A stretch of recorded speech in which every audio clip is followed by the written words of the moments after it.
egameni likaJesu. Hallelujah. Ngicela sivule izwi lenkosi. Sizovula Matthew chapter egameni likaJesu. Matthew chapter siyabingelela sisegameni likaJesu. It's a pleasure indeed ukuthi ube khona phakathi kwethu. Amen. Sibonga kakhulu. Sisi wakwaButhelezi. Amen. Siyabonga kakhulu ukuthi ukhona phakathi kwethu. Amen. Angenibale nonke namagama. Amen. Kodwa ke nje siyabonga egameni likaJesu. Kodwa abantu simuzwile ivoice kasisi. Eyakho singayizwa sisi. Just a voice. Uthi nje sanibonana. Mawungaphoqeki ngicela nje ubingelele nje egameni likaJesu. Amen. Ivoice ibaluleke kakhulu. Ngomoya ngiyakuzwa ngevoice ngoba ngabonakala. Saphila.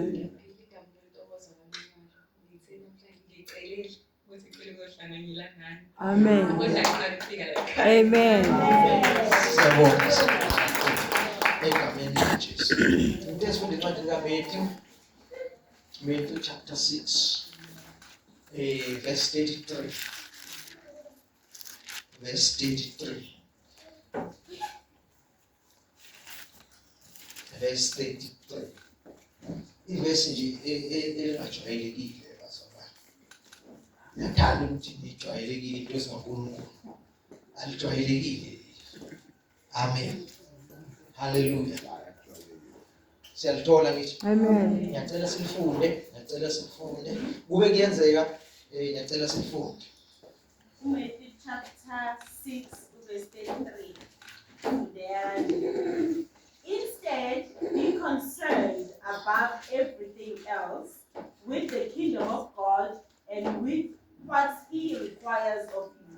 Mhlambe leli verse sifundile waqeda. Amen. And He will provide you with all these other things. Uzofuna ukuphinde kathathu ngoba iBhayibheli lapha alijwayelekile. Instead, be concerned above everything else with the kingdom of God and with what He requires of you. And He will provide you with all these other things. Instead, be concerned about everything above everything else with the kingdom of God and with what He requires of you. And He will provide you with all these other things. Thank you. Nimshayeleni izandla. Hallelujah. Khona sibeka lona ngolimi olujwayelekile. Isingisi esijwayelekile. Lesi sakhe sizwakala kamnandi sisimple se-understanding. Akhona elijwayelekile. Ngoba abanye bangababuza nje ngithi leli verse ngamanye amagama lithini eBhayibhelini. Ngoba ngeke bacabanga ukuthi leli abalaziyo. Kanti yilo ngenxa yale iBhayibheli alifundayo. Ngicela sifunde uphethe iBhayibheli isingisi. But seek first the kingdom of God and His righteousness, and all these things shall be added to you. Yalizwa ukuthi lento engishoyo ukuthi omunye umuntu angacabanga ukuthi iverse elisha. Akankulizwe kanti iverse alaziyo lethu lazi ngamanye amagama. Amen. Hallelujah. Awuphindelele lakho? Yeah, version. Yebo. Wozo. Abantu bayasho ukuthi kanti le muntu ayisasuki intani mina. Instead, be concerned above everything else with the kingdom of God and with what He requires of you. And He will provide you with all these other things. Amen. Hallelujah. Baba siyabonga egameni likaJesu. Siyabonga egameni likaJesu Nkosi yethu. Siyabonga Baba, sibonga nje ithuba lokuba khona. Usiphe i-chance once again to share your word. Baba wethu ongcwele siyabonga. Moya ingcwele egameni likaJesu. We fully depend on you, we trust in you. Ukuthi wena uthisha wethu phela. Uzosihola. Uzosifundisa konke. NgoJesu Nkosi kuze kuphakade. Amen. Hallelujah. Now, bazalwane, kubi ngoba sifunda leli verse, kahle ngokomthetho, befanele sifunde yonke indaba. Amen. Manje sesifunda leli verse ngenxa yokuthi ezinye izinto sithi sizenza sibe sibambisana nesikhathi. Amen. Hallelujah. Amen. Sesithatha lona ke njenge base. Amen. Angithi uyazi ukuthi mawuzobeka into ebalulekile empedeni mawuzolala mattress. Ngoba ngona okunika icomfort. Kodwa uvela ubeke nje mattress kuba nebase angithi. So sesilibeka naloke njenge base konke sizokukhuluma sikwakhela phezulu kwalo. Amen. Konke sizokukhuluma sikwakhela phezulu kwalo. Kodwa lizimele lodwa. Linendaba. Amen. Amen. Linendaba. Now manje leli verse leli mawulifunda leli verse leli abantu abaningi abaninaki futhi abantu abaningi alikho important kubona futhi banibona kuyiverse nje elingeke libenzele lutho. Amen. Hallelujah. Kunezinto ezinye ezibalulekile ukudlula leli verse, ukudlula lento eshiwo yileli verse. Amen bazalwane. Hallelujah. Kodwa manje lona senhlali ikhuluma ukuthi asibe concern kakhulu ngezinto zombuso kaNkulunkulu lezo bazalwane. Sibe concern ngezinto zombuso kaNkulunkulu kunako konke okunye. Asibe concern ngezinto zombuso zikabani kaNkulunkulu. Amen. Ngihumusha leya version afunde ngayo. Liba sibe concern ngezinto zombuso kaNkulunkulu. Bese lithi uma siba concern kakhulu ngezinto zikaNkulunkulu, konke okunye sikufunayo sizoba nako. Amen. Konke okunye sikufunayo sizoba nako. So lamazwi awaqali la kuleli verse, aqala le phezulu. Lapho ngoba into ukuze uyiunderstand kahle, ukuze uyizwe kahle. Amen. Amazwi mayifunde eBhayibhelini ukuze uunderstand wezwe kahle. Kufanele uzibuze ukuthi ubani okhuluma lamazwi. Oqala ubani okhuluma lamazwi. Yabona? Ngoba ukuthi ubani okhulumayo kusokunika ukuthi abalulekile noma awabalulekanga na. Amen. Kuzokunika mase ukuthi ubani okhulumayo. Yabona? Bese uzibuze kwesibili ukuthi uwakhuluma ngobani. Yabona? Uwakhuluma ngobani. Abanjani abantu abakhuluma kubo. Amen. Yiphi le audience yakhe iaddressayo. Amen bazalwane. Hallelujah. Because uma ngabe ubuke lezo zinto, wabona lezo zinto, uzokwazi ukuthola ukuthi lamazwi anesikhi esingakanani noma abaluleke kangakanani. Amen. Abaluleke kangakanani. Bese nawe uwathatha ngaleyo ndlela yokuthi abalulekile. Amen. Nokuthi nawe ke bese uyazibuka ukuthi ngingenaphi mina la. Angithi usubonile kakhulunywa kobani? But bese uyasikhathanisa wena nalabo akhulunywa kubo uzibuza ukuthi mina ngingenaphi la. Ngoba naka sefundiwe namhlanje afundelwa wena. Njengoba ulafundelwa wena. Yabona? Omunye umuntu angathatha ukuthi mina ngingena. Yabo? Kwakhulunywa nalabo kwakhulunywa nabo ngaleso sikhathi. But ake sibuyeke ukuthi akhulunywa ubani? Akhulunywa uJesu uqobo lwakhe. Amen. Indodana kabani? kaNkulunkulu. Hallelujah. Uye okhuluma lamazwi. Amen. Uma ekhuluma lamazwi ukhuluma kobani? Ukhuluma kubafundi bakhe. Amen. Hallelujah. Noma ngithi ukhuluma kubantu azoshiya kubo izinto ezibalulekile okuyibona okufanele ukuthi lezi zinto zingafeli kubo. Lezi zinto zihambe zisezofinyelela la kufanele zifinyelele khona. Noma ukhuluma lamazwi kubo ngoba kunento enkulu abanikeza yona okufanele ukuthi bayiqaphele. Uze unilifya wenzaze zonke ezinye izinto abantu abacabanga ukuthi zibalulekile. Just to show ukuthi lento ibalulekile. Ngoba before ufika kule verse uthi bangakhathazeki ukuthi bambathani. Bangakhathazeki ukuthi badlala. Yabona? Bangakhathazeki ngezinto abanye abantu abathi we are living for that. Abanye abantu baphilela lokho, baphilela ukudla. Abanye baphilela umbatha babonakala. Abanye baphilela icomfort. Amen. Hallelujah. That's why sometimes noma ufuna ukushumayeza abantu, babambe bakuzwe, kufanele ushumayele izinto ezithandwa yibo. Ngoba bazokulalela ngoba ushumayele izinto ezinjani?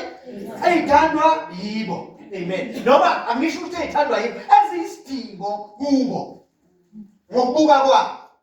Eziyimba zalwane eziyisidingo ngokubuka kwabo, ukuthi abakwazi ukuphila ngaphandle kwazo ngokubuka kwabo. Amen.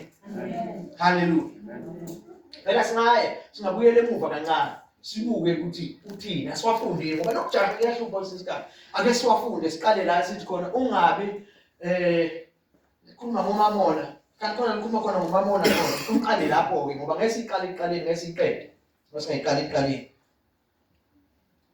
Angivulile mina ngabe ngiyifundela ukumba isikhathi manje angivulani dependekile ukuthi nizofunda. Uyahlehla emuva naleli verse uzoyithola ngisho. Akakho ongakhonza amakhosi amabili. Yeah.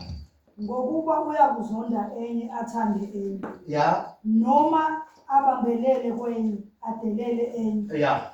Ningekhonze uNkulunkulu nomamona. Yebo. Ngalokho ke ngithi kini ningakhathazeki ngokuphila kwenu. Mana. Yalizwa lithi ningakhathazeki ngani ngokuphila kwenu. Lokho it tells you ukuthi lento azobanika yona inkulu kudlula ukuphila kwabo. Amen. It tells you ukuthi lento azobanika yona inkulu ukudlula ukuphila kwabo. Bangacabangi ukuthi ukuphila kwabo kukhulu kunalento abanikeza yona. Ngamanye amagama bangacabangi ukuthi ukuphila kwabo kukhulu nalento uJesu azoyiletha emhlabeni. Amen. Hallelujah. Qhubeka. Ningakhathazeki ngokuphila kwenu ukuthi niyakudlani noma niyakuphuzani. Nangomzimba wenu ukuthi niyakwembathana. Ukuphila akukukhulu kunokudla nomzimba unesambatho na. Yeah. Bukani izinyoni zezulu ukuthi azihlwanyeli, azivuni, azibekeleli ezinqolobaneni. Nokho uyihlo wasezulwini uyazonda. Uyazondla yakho Nina kanizidluli kakhulu na.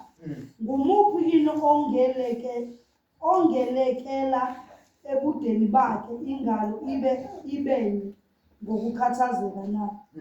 Ningakhathazeki ngesambatho, nikhathazekelani ngesambatho na. Qaphelani iminduze yasendle ukuthi imila kanjani. Kayikhandleki, kayiphothi.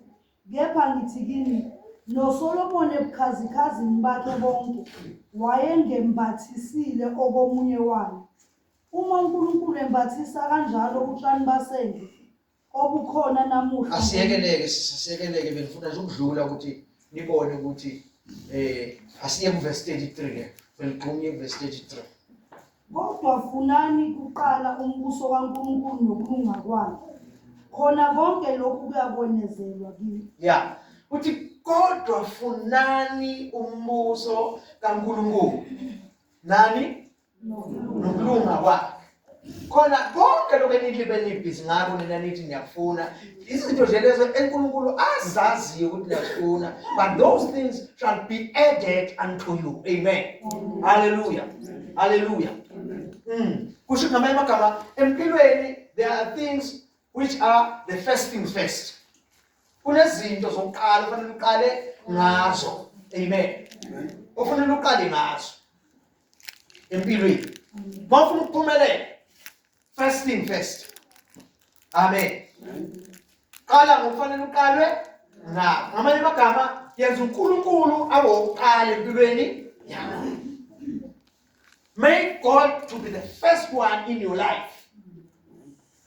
In everything you are doing, amen, think about Him, God. Amen. Everything you are doing, think about God. Wenze ucabange uNkulunkulu. Qala ngoNkulunkulu kuqala.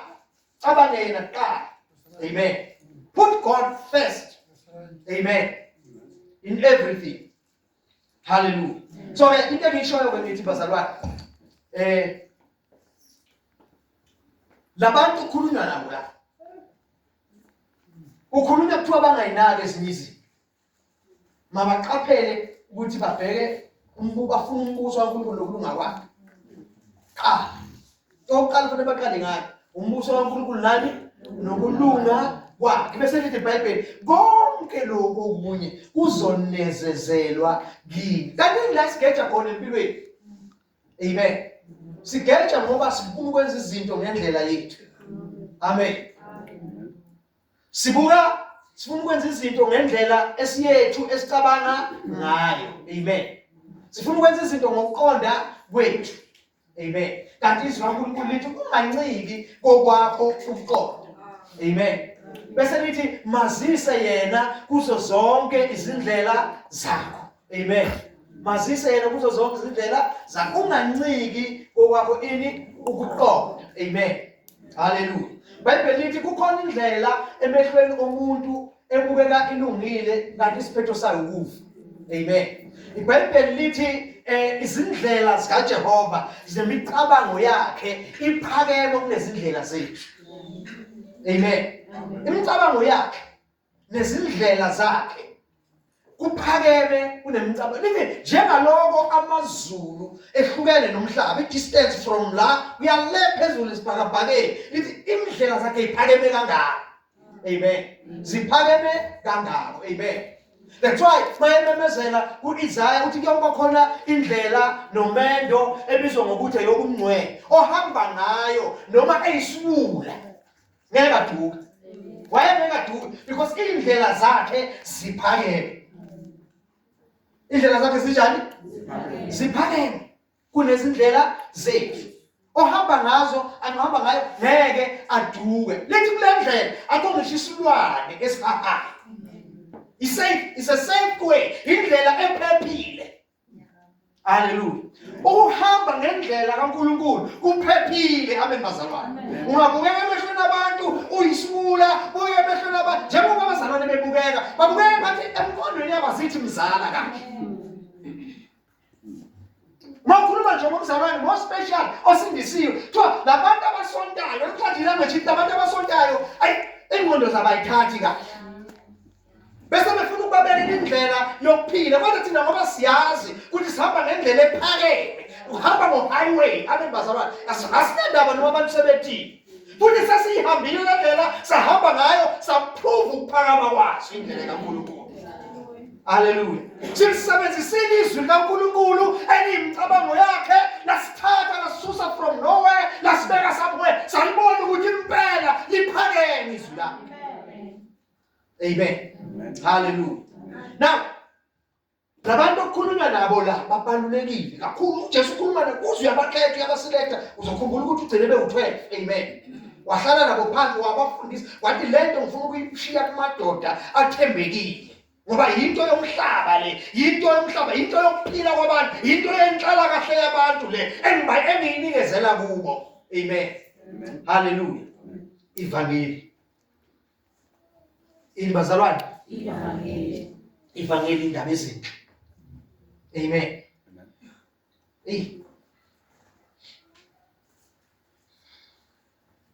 Hallelujah.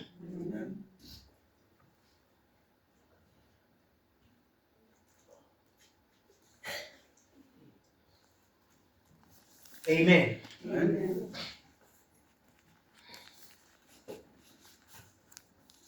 Manje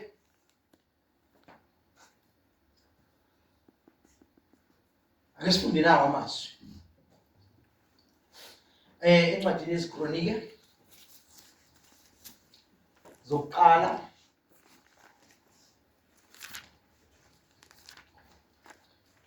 ungakhohlwa njalo ukuthi sakhela phezu kwaliphi izwi. Amen. Eliyitekisi lethu. Amen. Funa ukuthi le tekisi namhlanje esigibele kulo sihamba ngalo uqala umbuso kaNkulunkulu nokulunga kwakhe. Khona konke okunye engicabanga ukuthi ngiyadinga kuzoleseselwa kimi. Amen. Sikubuke ezweni likaNkulunkulu. Sizofunda kuverse 28. First Chronicles chapter 28. Sizofunda ukufunda kuverse 28.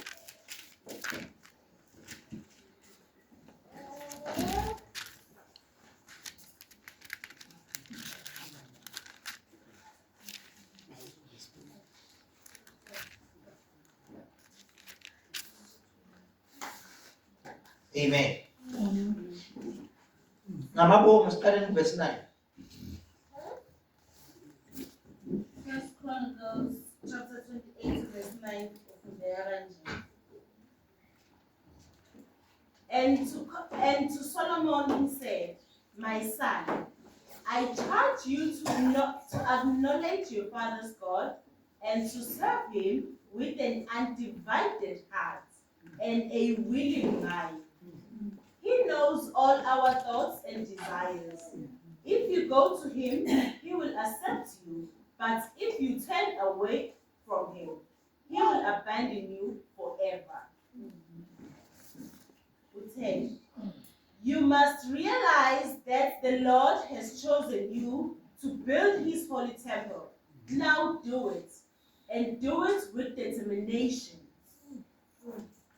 David gave Solomon the plans for all the temple buildings, for the storerooms and all other rooms, and for the most holy place where sins are forgiven.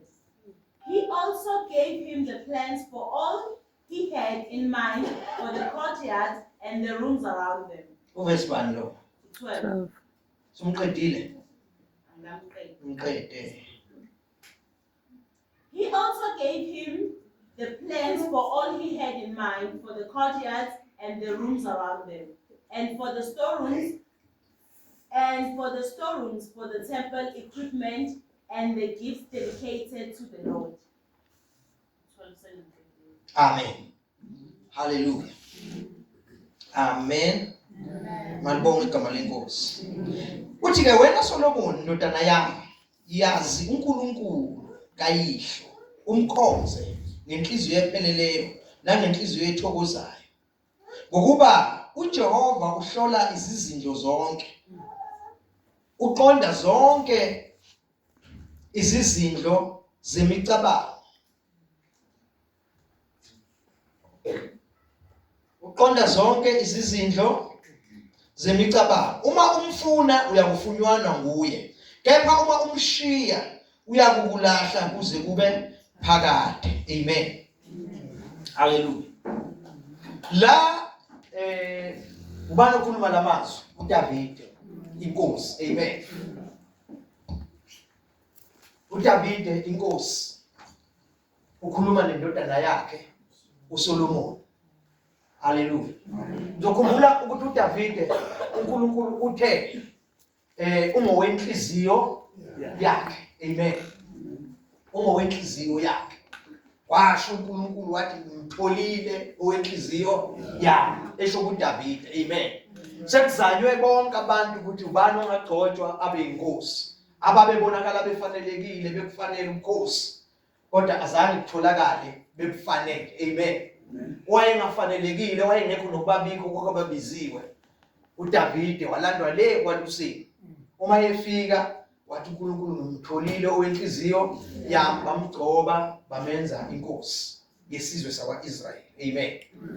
Ngokukhetha kaJehova, ngoba uJehova ubheka inhliziyo. Amen.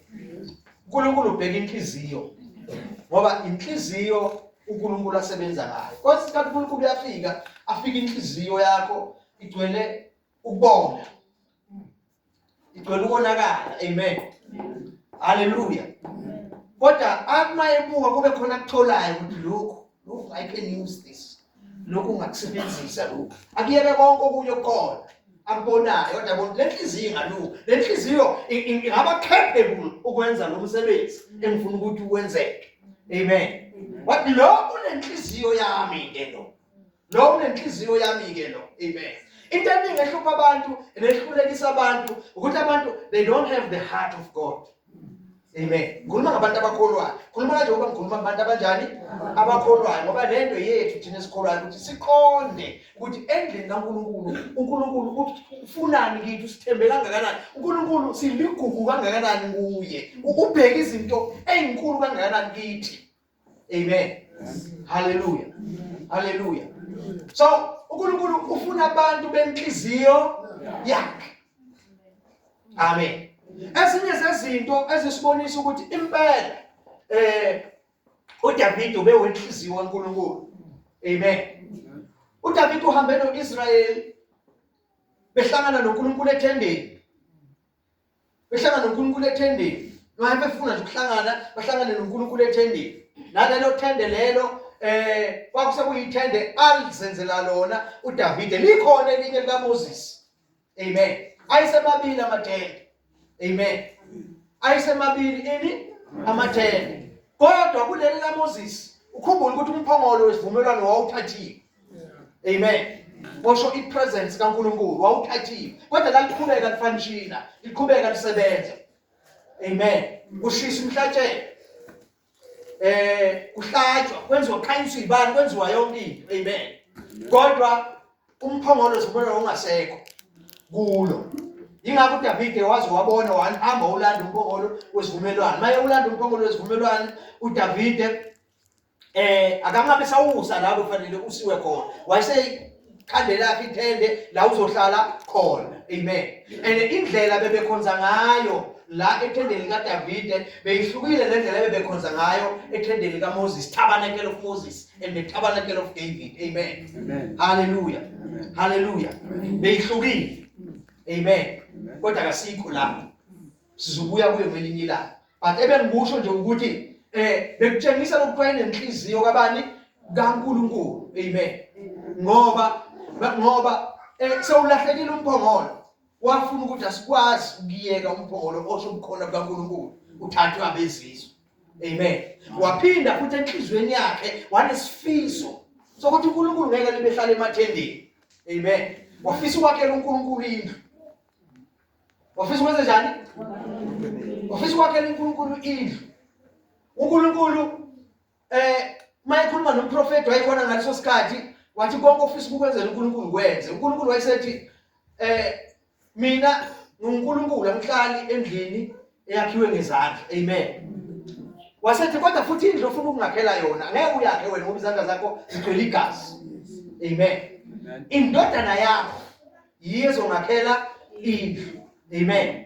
Njengoba sifika-ke la sifunde khona manje sesibona uDavide mayesemdala. uDavide useyaprepare ulungiselela indodana yakhe ezothatha after yena. Amen. Iyabeka indodana yakhe kuba uSolomon. Amen.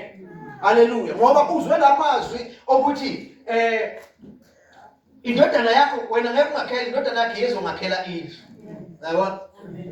So-ke waprepare, wagawula, wenza yonke into elungiselela indodana yakhe ukuthi ingasokoli mayisifika. Why prepare enza yonke le konke lokho? It shows you the heart of God. Amen. It shows you the heart of God. Lo muntu unenhliziyo kaNkulunkulu ukuthi inhliziyo yakhe isezintweni, isemiyalezweni, isezintweni uNkulunkulu asikhulume kuye. Ukuthi zingaweli phansi, angazwiseli phansi. Izinto uNkulunkulu asikhulume kuye. Uyaprepare wenza yonke into. Amen. Amen. Egameni likaJesu malibonke Nkosi yomusa. Kanti nakhona lapho uprepare uSolomon kodwa kahle bamba uNkulunkulu bekakhuluma ngoSolomon. Amen. Indodana yakhe abekhuluma ngaye uJesu. Amen. Amen. uJesu, but this time akakafiki uJesu. Amen. Kodwa bekakhuluma ngoJesu. But siyazi ukuthi uJesu uzoza evela kwilineage kaDavide. Evela kwisizukulwane sikabani? SikaDavid. Amen. Hallelujah. Hallelujah. Ingakho kwenye indawo uNkulunkulu uyakuveza ukuthi isihlalo sobukhosi endlini kaDavide siyohlala kuze kube ngunaphakade. Amen. Ngoba wayekhomba inkosi enguJesu ezothatha ubukhosi baphakade. Lezo bazalwane. Ngoba ubukhosi kaJesu abusoze baphela. Bumile. Amen. Malibonke igama lenkosi. So, wayengowenhliziyo ke kaNkulunkulu. But la uNkulunkulu indlu yakhe yena ayazi ukuthi uzoyakha. Wayengakhulumi ngendlu yakhe ngezandla, kodwa wayekhuluma ngebandla. Amen. But mayesebenza noIsrael bekasebenza ngezinto ezipractical, ngezinto ezitangible, but ebeziyisithunzi saloko kuyikona kona okuzayo. Angazi uma nezwe bazalwane. Eziyisithunzi saloko kuyikona kona okunjani? Okuzayo. Amen. Hallelujah.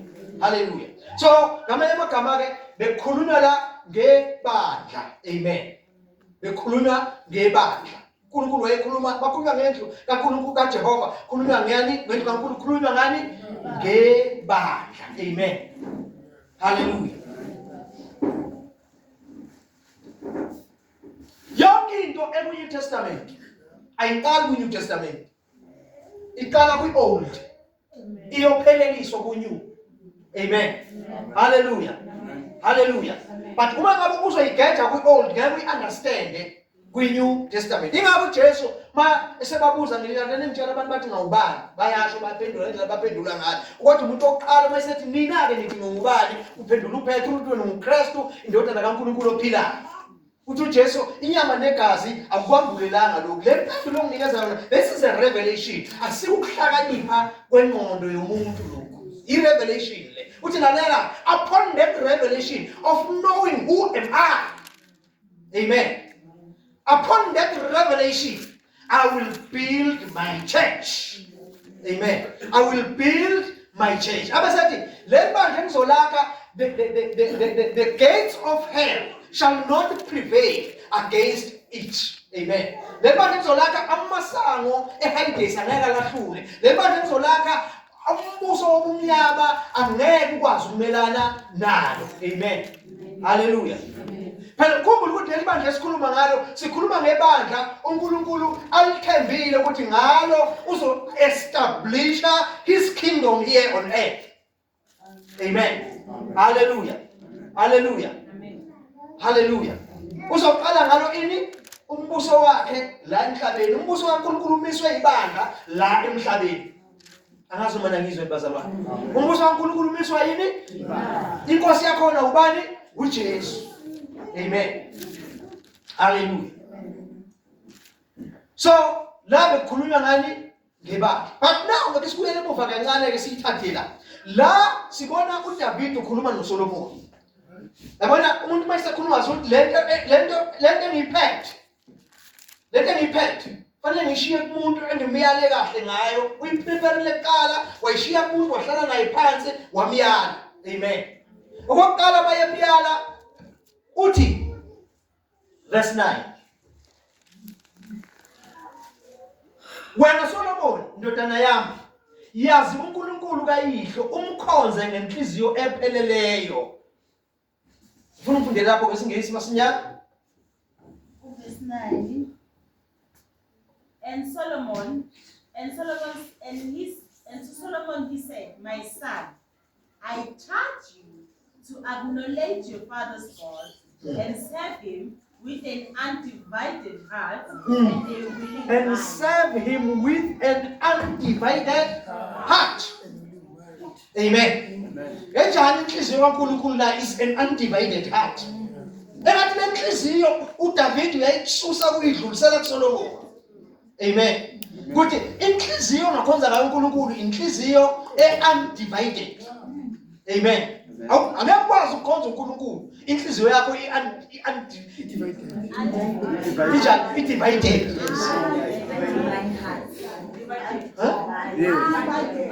Divided. Nithi ngekwazi ukukhonza uNkulunkulu inhliziyo yakho divided. Divided phela kusho ukuthi ihlukene. Amen. Ungamkhonza uNkulunkulu kuphela ngenhliziyo undivided. Ongayihlanganiselanga izinto ezimbili. Amen. Ngikhuluma right ne? Amen. Inhliziyo yakho idedicated endaweni enjani? Yona inhliziyo ongakwazi ukukhonza ngayo uNkulunkulu. Sibuyela lapha kulela verse elithi awukwazi ukukhonza uNkulunkulu amakhosi amabili. Amen. Awukwazi ukukhonza amakhosi amabili. Ngeke ukhonze uMamona uphinde ukhonze uNkulunkulu. Mamona ke imali. You cannot serve God and serve money. Amen. Hallelujah. You cannot serve God and serve money. Nithi ngoba awukwazi ukwenza amakhosi amabili, ngothandeke udeleleke. Amen. It's one of the things esibulale umsebenzi kaNkulunkulu, nesibulala ibandla likaNkulunkulu. It's money in the church. Amen. Imali iwenza ulahleke umyalezo, ulahleke umgudu, ulahleke ukuthi uNkulunkulu yini ayihlosile, yini ayifunayo. Inhliziyo igcina isifocus emalini, umuntu sekusebenza imali ebandleni. Kube ngathi success yakhe nomsebenzi kaNkulunkulu usuccessful ngoba imali iyangena ebandleni. Akhohle ukuthi yena akabizelwanga imali kodwa ubizelwe indlu kaNkulunkulu, ubizelwe umsebenzi kaNkulunkulu. Amen. Hallelujah. Agcina umuntu esefuna lezi zinto okuthiwa zizokwenezezelwa. Khumbule njalo, lento yami ngiyendlalele kahle. Khumbule njalo ukuthi ngithe Lethi ibe kwabantu abathize. Amen. Ibe kwabantu abathize. Okwayibele abantu abaziyo ukuthi ifuna abantu abazothembeka kulento. Uhlobo lwabantu ayekhuluma nabo. Amen. Hallelujah. Abantu ayekhuluma nabo abantu okufanele bathembeke kulento. Abantu okufanele bazi ukuthi ohamba phambili kubo lokho kombuso kabani kaNkulunkulu. Amen. Abantu kufanele bazi ukuthi lithi iBhayibheli funa umbuso kaNkulunkulu and his righteousness. Amen. Nokulunga kwakhe. What is his righteousness? Is a right standing with God. Amen. Hallelujah. Ukwazi kuma phambi kaNkulunkulu kungakho nembezo kulapha. Amen. Now, awukwazi kuma phambi kaNkulunkulu ungabibikho nembezo kulahlayo kanti ngapha ukhonzeni inkosi. Kanti ngapha kunento oyiphakamise ngaphezulu kaNkulunkulu. Ngazi mina ngizwe yini. Bakhona abantu izinto ezithatha indawo kaNkulunkulu empilweni zakho. uNkulunkulu akubusise ngerank. Ekugcineni kosuku lendlu yakho sekuyiyo eyikhonzayo. AsikaNkulunkulu isikhathi asisekho. Amen. Sayiphenduke yaba uNkulunkulu, yaba ngaphezulu kaNkulunkulu kuwe. Amen. Hallelujah. Izinto ezinye zezinto ezilahla ini ezilahla ezilahla i-direction emsebenzini kabani kaNkulunkulu. Wena ubeka umuntu la ukufunda khona ngithi. Ubekile ngithi. Ngalokho emehlweni abo bonke abakwa-Israyeli ayibisivesi 9. Wena Solomon ndodana yami yazi uNkulunkulu kayihlo umkhonze ngenhliziyo epheleleyo nangenhliziyo ethokozayo. Nangenhliziyo enjani? Nangenhliziyo enjani? Ethokozayo. Awukwazi ukukhonza uNkulunkulu ungenayo inhliziyo ethokozayo emsebenzini kaNkulunkulu. Uma uzokwazi ukuseva uNkulunkulu yingoba uyathokoza uma ula uNkulunkulu ambeke khona. Uma wenza lokho uNkulunkulu athe kwenze njani? Kwenze. Amen. Amen. Ngoba uNkulunkulu umnike yonke inhliziyo yakho. So uthokoza entweni kabani? ZikaNkulunkulu. Yini iBhayibheli lithi zithokozise ngoJehova. Yena uzofeza isifiso senhliziyo yakho. Amen. Amen. Uthokoza kanjani uNkulunkulu? Ngokunaka nokuqaphela okukaJehova. Amen. Nokunaka nokuqaphela ukuthi uNkulunkulu uthini. Kwalonke into yenzayo, are you following instruction yezwi kaNkulunkulu na? Amen. Hallelujah. Manibonke amanenkosi. Funda ngeSingisi lapho besifunda khona. Asifuna ungena endabeni, ngangena endabeni, ungena endabeni manje ngeke uyizwe indaba sikaqalaka. Lithi, you must realize that the Lord has chosen you to build his holy temple and do it. Oh, you must realize that the Lord has chosen you to Verse bani ufunda? 10. Verse bani? 10. Verse bani? 10. Asikamqedwe 9. Ungalaleli. He knows all our thoughts and desires. If you go to him, he will accept you. But if you turn away from him, he will abandon you forever. Okay. 9. Okay, bengifuna ukuhamba nawo step by step but uyagijima. Asale sesiyeka ukusikhonza into eziningi ezolahlelela la. Ngoba ngiyiyeka. Amen. Hallelujah. Okay. La ufunda khona lithi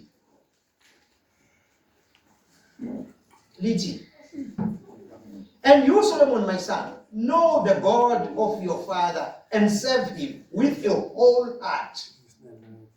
Amen. Magama uNkulunkulu ufanele umkhonze wholehearted. Nenhliziyo enjani? Phele awukwazi ukusemba uNkulunkulu. Inhliziyo yakho uyahlukanisele anything else. Amen. Hallelujah.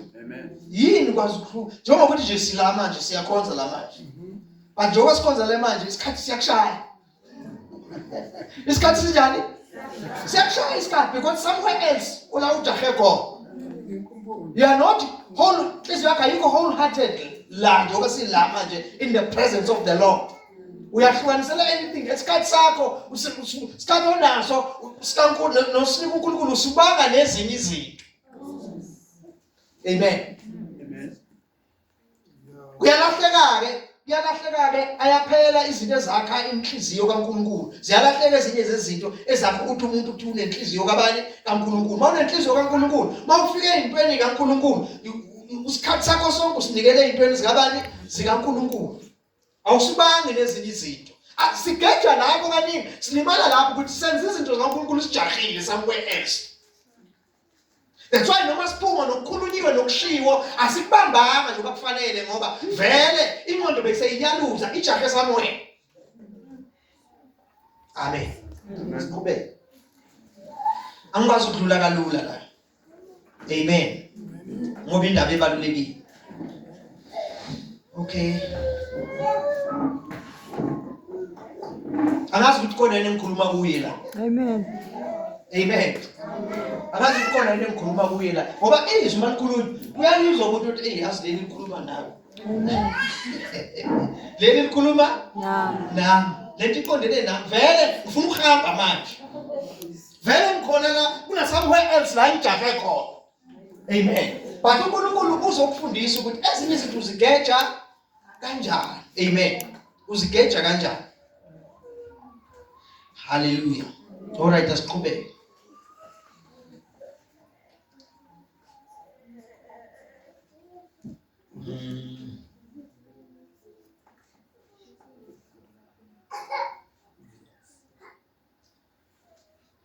Lithi ke, know the God of your father and serve him with a whole heart and with a willing mind. With a willing mind. Ungafuna ukuphazanyiswa yini? Ingqondo. Ingqondo yakho ayivumi ukuthi ngila manje. Amen. For the Lord searches all hearts and understands every plan and thought. Amen. Hallelujah. Yabona akukho singakwenza uNkulunkulu simrobhe. Ngoba wazi zonke konke okuyizinto zenhliziyo zethu. Amen. Ukwazi konke okuyizinto zenhliziyo. Ukwazi konke sikucabangayo. Amen. Amen. So asikwazi ukumdodja. Kaningi sibasethi kaNkulunkulu sithi we are serving God but uNkulunkulu ababona ukuthi nilanga umzimba but anikho la ngokuphelela kwenu konke. Amen.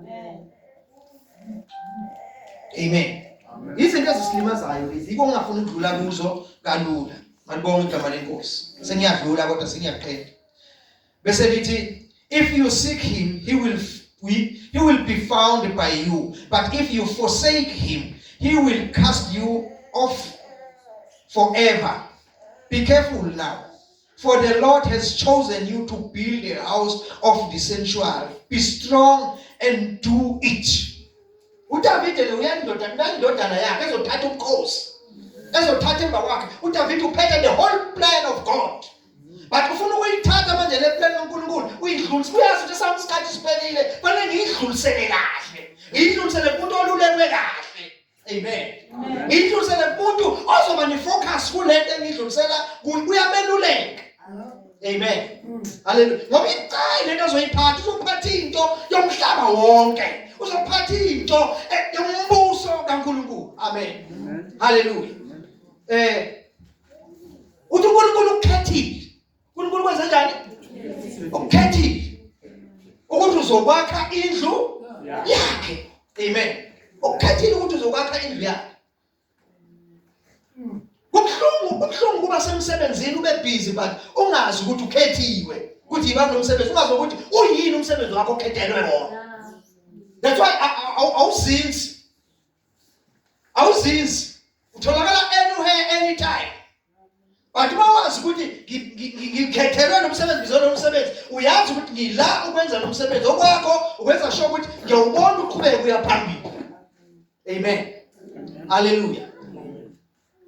Malibonga igama lenkosi. Asiqhubeke. Then David gave Solomon his son the plan of the vestibule of the temple and of its houses, its treasuries, its upper rooms and its inner chambers, and of the room for the mercy seat, and the plan of all that he had in mind for the courts of the house of the Lord. Amen.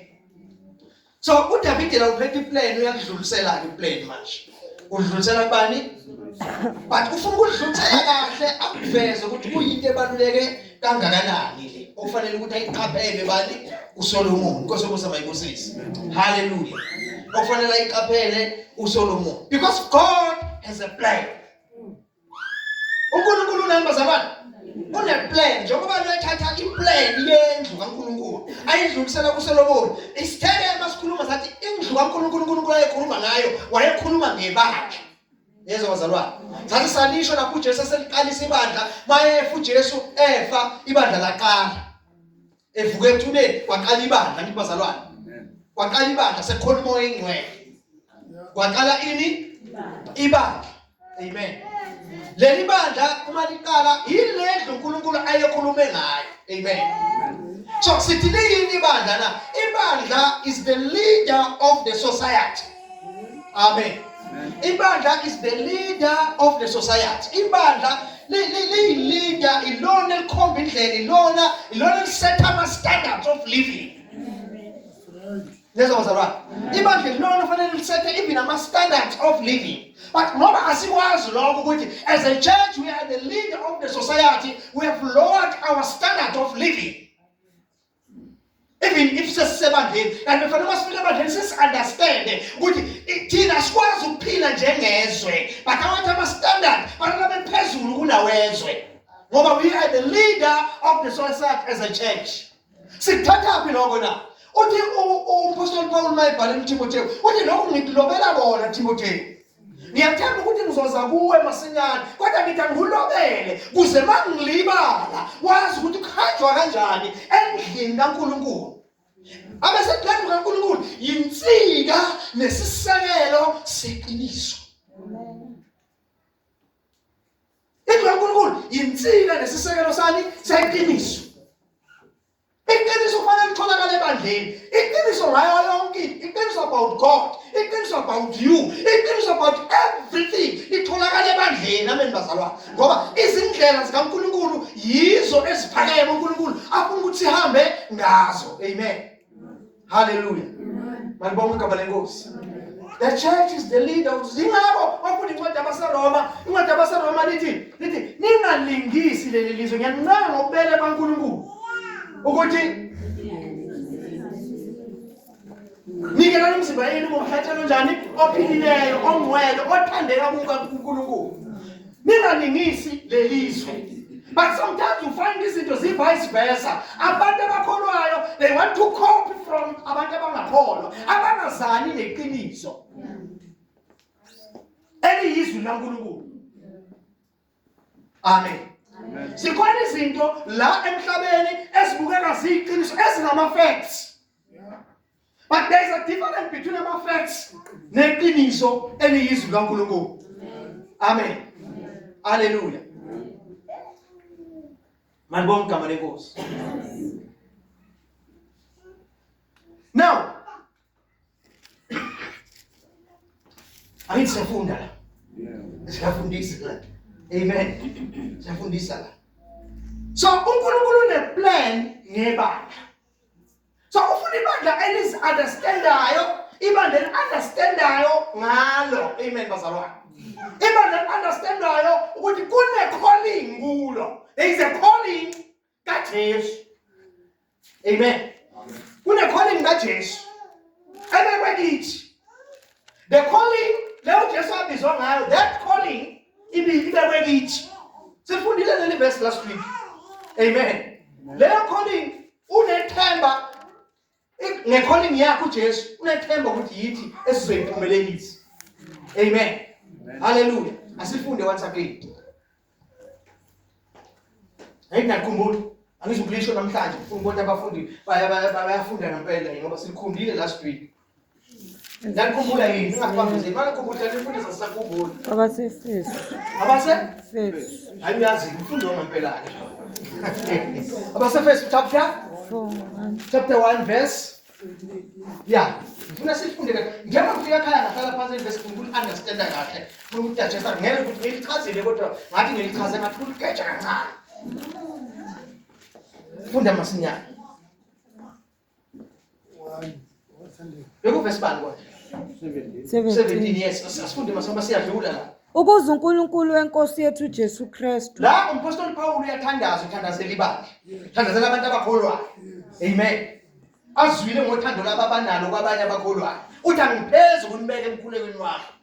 Uthi nginikhulekela njalo ukuze uNkulunkulu wenkosi yethu Jesu wenkosi yethu Jesu Kristu uyise wenkazimulo aniphe umoya wokuhlakanipha asiphe umoya wokuhlakanipha nokwambulelwa nokwambulela ekumazini yena ekumazini yena la qhubeka nokuthi nize ekhanyisiwe amehlo enhliziyweni nokuthi akhanyiswe amehlo enhliziyo yethu ya nize nazo kuyithemba lobizo lwakhe sazi lokho kuyithemba lobizo lwakhe amagama naye he was called by God. He was called by God to come here on earth and establish the church. Amen. That's what he was called for. Amen. But masani khona ibandla, fanele ibandla lazi ukuthi thina as a church we are failing his calling. If we fail, ukuba irent ibandla fanele libe yiyo. Angazi mina ngizwa yini. We are failing him. Kube ngathi into ayizele emhlabeni, ayizele nje into engekho engenzeki. Phinde ufunde futhi uzolizwa nawe ngendlela engilichaze ngayo. ukuze uNkulunkulu wenkosi yethu Jesu Kristu uyise wenkazimulo Wasayile emuva, hlala stick on there. ekhanyisiwe amehlo enhliziyweni Uthandazela ukuthi akhanyiswe amehlo enhliziyo yethu. nize nazo kuyithemba lobizo lwakhe Sazo kuyithemba lobizo lwakhe. Malithi lwakhe lisho uJesu. amen Ukuthi unethemba kithi ngobizo lwakhe. Ngazi umuyizwa le. Unethemba kithi ngobizo lwakhe. Ukuthi yinto esizoliphumelelisa, yinto esizolifulfilla, yinto esizokwenza ukuthi ubizo lwakhe ibonakala ivalue yakhe. Yinto esizokwenza ukuthi kubonakale kubonakale ukuza kaJesu ukuthi akuzange kube yize ibandla. Yibazalwane. Ukhumbule phela ukuthi kuyakwenzeka kwaba nenkinga kwafika abantu befuna uJesu ngoba bazi udumo lwakhe, bazi izinto azenzayo, bazi izimanga zakhe, beqhamuka eGreece bese eJerusalema kunomkhosi base bethi sithanda ukubona uJesu. Wathi uJesu inkinga le bayinkambi kwakolweni ingawela emhlabathini ife izohlala iyodwa. Ngamagama this is a problem ukuthi uzosuka abantu from very far eGreece beze la eJerusalem ngoba ngitholakala endaweni eyodwa ngesikhathi esisodwa la kutholakala ngoba la khona kunosizo khona la khona kunezimpendulo zankinga zabantu la khona kunepresence kaNkulunkulu la khona akunankundla yamadimoni la khona kunepresence kaNkulunkulu la konke kungekho in line nezwi kaNkulunkulu akwazi ukuphila khona. Lokho kusho ukuthi ibandla ngamanye amagama nalo la likhona fanele kube nepresence kaNkulunkulu. Ibandla la likhona fanele kusolve inkinga zabantu. Ibandla la likhona kufanele kube nepresence kaNkulunkulu. Kufanele into engekho in line noNkulunkulu nezwi kaNkulunkulu ingakwazi ukuphila khona. Kube ngathi sesogweni ingakafiki.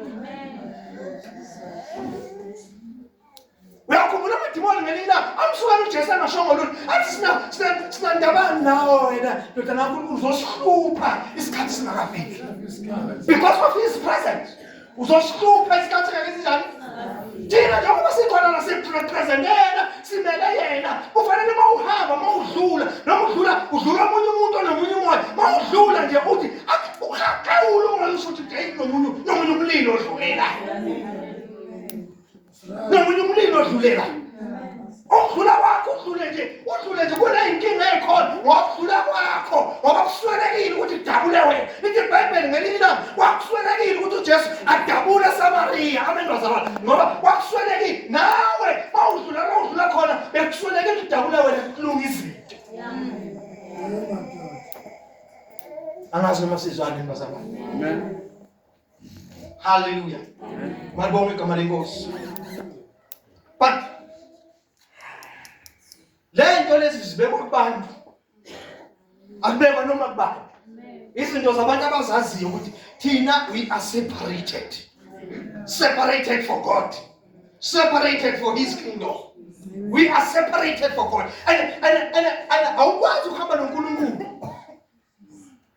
Don't fanele umethembe kaNkulunkulu, fanele umethembe. Amen. Don't nje uNkulunkulu mawuzohamba naye, qala ngokumethemba. Amen. Amen.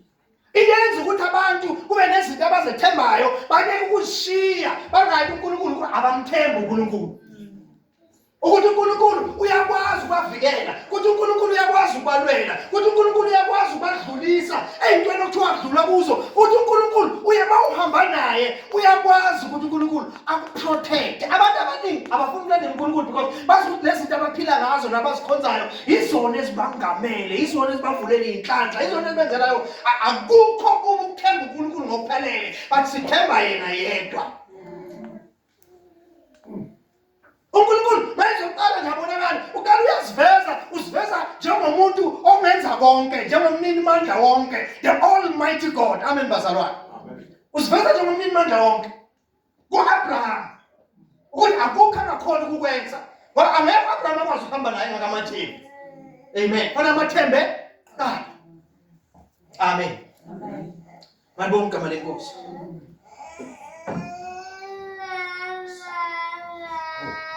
Ibuka isikhathi njalo. Lalelani-ke bazalwane, sengiyaphetha. Sengiyayiphetha. Sengiyenze njani? Ngiyenze njani? Mangiyiphetha fanele sibuyele etekisini esihamba naye. Kumele sibuyele kuphi? Etekisini esihamba naye. Ngoba iteksi esihamba nayo fanele isivezele. Fanele isivezele ukuthi ngempela iqinisile ukuthi iya la ethi yakho. Amen. Fanele kuvele lokho sibone ukuthi cha ngempela yiphi iteksi esihamba ngayo ithenge. Funa uNkulunkulu nokulunga kwakhe. Konke okunye kuzonezezelwa kini. Amen. Yabona izinto okuthiwa singayinaki uNkulunkulu mayekwazi ukugqokisa utshane, ekwazi ukwenza yonke lento eyintweni ezingelutho. How much more thina singabantwana bakhe? How much more thina sivele kakhulu kunetshani nayo yonke into ayigqokisayo nezinyoni zezulu. Amen. Kuba ukuthi thina he has made us through his image. Amen. Usenze umfanekiso akakwazi uNkulunkulu uyahluleka ukuziba, uyahluleka ukungasinaki. Ingakade omunye uyini umuntu ukuthi umnake kanjani, ngoba uyahluleka. Yini into eyenza ahluleke na? Uhlulwa ukuthi uzibona kithi. Amen. Ngamagama manje uhluleka ngathi uhlulekile ngaye. Amen. So that's why uNkulunkulu angeke asiyekelele angasiyeki. Lithi itekisi funani umbuso kaNkulunkulu. Konke lokho okunye likubaleka izwi lenkosi kuzonezezelwa kini. Umbuso kaNkulunkulu nokulunga kwakhe. Lapho ngifuna sibuke la inkosi uSolomon. Amen. Funa sibuke inkosi bani? uSolomon.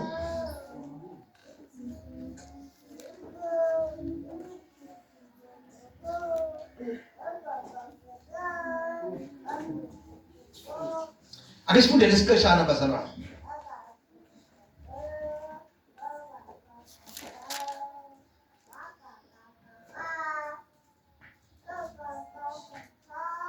Asiqale 7 to save time. Chapter 1, 2 Chronicles. Just to save time.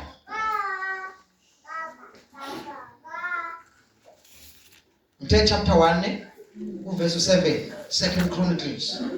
Angithi ngisho njalo.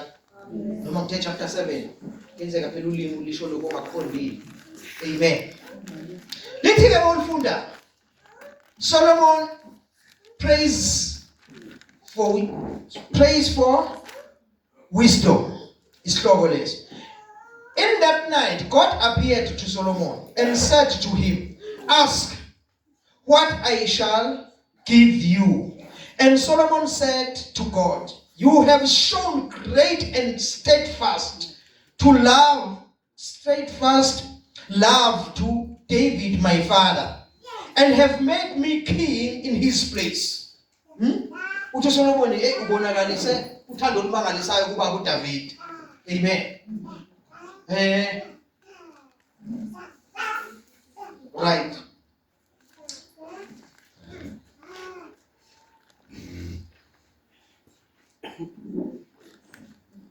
and have made me king in his place. Uthi ke wase nami ungenza inkosi esikhundleni sakhe. Amen. Ngoba uNkulunkulu etheni kuye cela noma yini oyifunayo. Cela noma yini onjani oyifunayo. Amen. Asiqhubeke. Phethe amabhayibheli amabili buye ngikhohle ukuthi bengifunda liphi. Amen.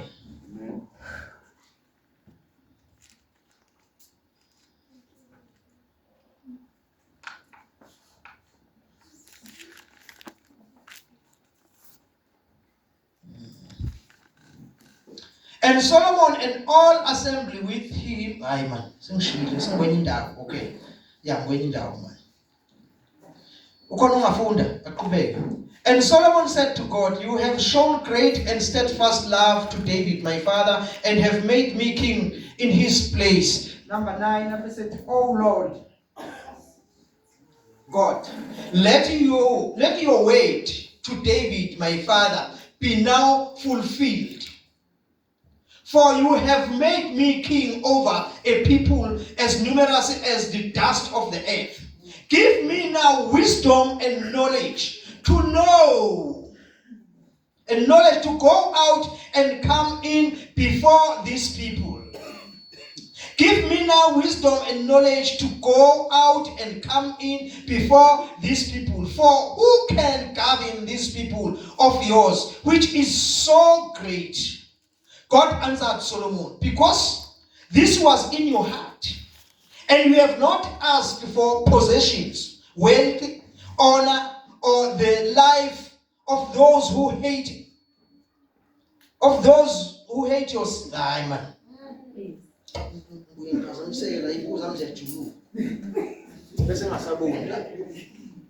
Amen. Bese ngifunda njenge Amisha kanti mangifunda amen. Hallelujah. Bani maqhubeka futhi. Ukuze sikwazi ukubala. Wayesethi uNkulunkulu kuSolomoni. Ungasabuyele emuva uqale la ngigcine khona. Ngenxa yokuba lokho kwakusenhlizweni yakho ungacelanga ingcebo nemfuyo nodumo nokuphila kwabakuzondayo. Futhi ungacelanga imihla eminingi, kepha wazicelela ukuhlakanipha nokwazi ukuba wahlulela abantu bami engikubeke inkosi phezulu kwabo. Uyakuphiwa ukuhlakanipha nokwazi, ngiyakukunika nengcebo nemfuyo nodumo. Angazanga abe nakho okungakho amakhosi ayengaphambi kwakho nalandelayo emva kwakho awayikuba nakho. uSolomon wayesesuka endaweni ephakemeyo yaseGibhiyoni etendeni lokuhlangana waye eJerusalema wabusa phezu kuka-Israyeli. Mana bekumuno lapho ubambe khona noma ubekise ukuthi sigcine kulesibani ukuze makwenzeka ukuthi siyaqhubeka usingalahleki. Amen. Neza bazalwane. Amen. Ufuna ukuthi lento niyibone ekhulunywa yivesi ukuthi ufuna umbuso kaNkulunkulu nokulunga kwakhe, and all other things shall be added to you. To show ukuthi inhliziyo yangathi kini uDavide ngathi uyayithatha inhliziyo yanayo yathi uNkulunkulu lo owenhliziyo yakho uyithululela kuSolomon, inhliziyo yakho iyala uyithululela kuSolomon ukuthi manje uhamba noNkulunkulu ngobuqotho ezohamba noNkulunkulu agcine lokhu nalokhu nalokhu uzoba wenhliziyo kabani kaNkulunkulu. Nkosi yami mayibusise. So sizwa la mayecela uthi uNkulunkulu cela okucelayo akaceli yonke into. Uthi uNkulunkulu uthi ungikhethile ukuthi ngihambe phambi kwalabantu bakhe abangaka baningi ngendlela emangalisayo. Yabona uthi njengoba ungikhethile ngicela ukuthi ngikwazi ukuhamba kahle phambi kwakho. Ngiphe ukuthi ngikwazi ukuhamba kahle phambi kwakho, ngiphe ukuhlakanipha. Ngiphe ini ukuhlakanipha. Yabona into ayicelayo ucela into in-line nenhliziyo kaNkulunkulu, in-line nebandla likaNkulunkulu lakwa-Israyeli. Amen bazalwane. So ngamanye amagama into abantu abageja khona bafuna besebandleni kaNkulunkulu bafuna ukwenza izinto ngebandla likaNkulunkulu ezingekho in-line ne-purpose ne-plan kaNkulunkulu ngebandla. But ngoba wacela into esenhlizweni kaNkulunkulu, epurpose uNkulunkulu, ehloso uNkulunkulu, wathi uNkulunkulu ngizokunika nalokho ungakucelanga. Ngizokunika ukuhlakanipha. Lokho okucelile ukwazi ukuhamba kahle nokwahlulela kahle phambi kwebandla lami. Wathi ngizokunika nencebo, ngombalela zonke zonke izinto azomnikeza zona. Amen bazalwane.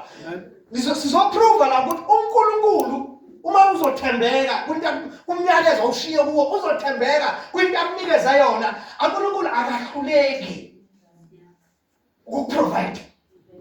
uNkulunkulu akahluleki ukuphakamisa. uNkulunkulu akahluleki ukukondla. Amen bazalwane. Uma uzonikela inhliziyo yakho yonke emsebenzini kaNkulunkulu, uNkulunkulu unamaplani, unezindlela zakhe eziphakeme ngaso sonke isikhathi. Ngiyakhumbula ngelinye ilanga sasinomEliya noma Elisha, lithi uNkulunkulu wayemondla ngamagwababa. Wayemondla ngani? Emlethele inyama, inyoni zimlethele inyama. It's unbelievable. Zimlethele inyama ngoba wayestikhe kulento obizweni lakhe. Izinyoni zimlethele inyama. Kwafika isikhathi ukuthi inyama iyaphela. Wathi uNkulunkulu, ngiyalila umfazi ezelephant ukuthi akondle. Hamba uye ezelephant manje. Awusazithola inyama ngani? Ngamagwababa. Iyadawuthisa le nto. Akekho umuntu ozothi uNkulunkulu ungiyale ngomfelokazi. Bona abantu bazothini? Ngizokwenziwa umfelokazi. Kanti uNkulunkulu ngabe ufuna ukufulfill isidingo somfelokazi. Umfelokazi usele nokugcina okufanele apheke afena nendodana yakhe. uNkulunkulu ufuna uku-increase okomfelokazi ngale, but ukuze increase okomfelokazi, umfelokazi kufanele nokugcina nakho akutshale somewhere. Amen. Akutshale somewhere. Amen. Ngoba ziphakame indlela zikabani? ZikaNkulunkulu. Ziphakame izindlela zikabani? ZikaNkulunkulu. uNkulunkulu mayithembisile into ayishilo ezwini lakhe, it will come to pass, but depending ekutheni wena usame ezwini na. Depending ukuthi uyayazi yini uNkulunkulu into akubizela yona. Amen. There are many people abagijimayo, there are many people abaranayo, there are many people who are leading churches, there are many people abenza zonke izinto ebanyankulu, but abazi kahle what is the church of God? What is the purpose of God about the church? Liyini icebo laNkulunkulu? uNkulunkulu ufuna lifike kuphi ibandla? Ufuna lenzane emhlabeni? That's why kube ngathi amabandla aphumelelayo, amabandla anomfundisi ozothi uma ewathandazela athole umsebenzi, athole imoto, athole ini. Ngapha the whole plan of God is stand still. It's in a standstill. This plan carries ukuphumelela komhlaba wonke, but the plan imile ngoba akanayo into ayizwile eshiwo uNkulunkulu. Lalela bazalwane, iBhayibheli liyiplane yodwa, liyinto eyodwa. Amen. But ulifunda ngamavesi, ungakwazi ukuhlanganisa lonke egcineni ukuthi kahle hle uyini umyalezo wezwi kaNkulunkulu. Liphethe yini into tangible, yini into ekhona mase sifunda iBhayibheli ofanele sisale nayo, siyibuke engumphumela wezwi.